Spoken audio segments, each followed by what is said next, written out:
Bail వచ్చింది కదా, ఆ కేసు సంబంధించిన బాధలే నేను పడతాను, మీరు వెళ్ళండి సార్. మా నాన్న చనిపోయినప్పుడు వెనక నుంచి ఒకడు ఎక్కడ నరికారు నీలంబరి. ఆ మంట ఎంతమందిని చంపినా పోలేదు, ఎంత ఏడిచినా పోలేదు, చివరికి మా ఊరు వదిలేసి వచ్చేసినా పోలేదు.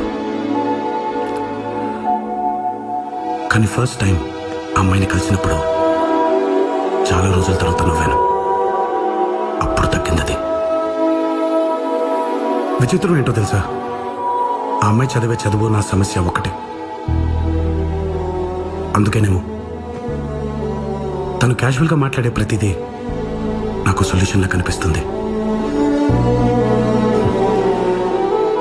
వినే టైము చెప్పే మనిషి వల్ల విషయం విలువే మారిపోతుంది లంబరి. ఇది నేను వినాల్సిన టైం, అరవింద చెప్పాల్సిన మనిషి.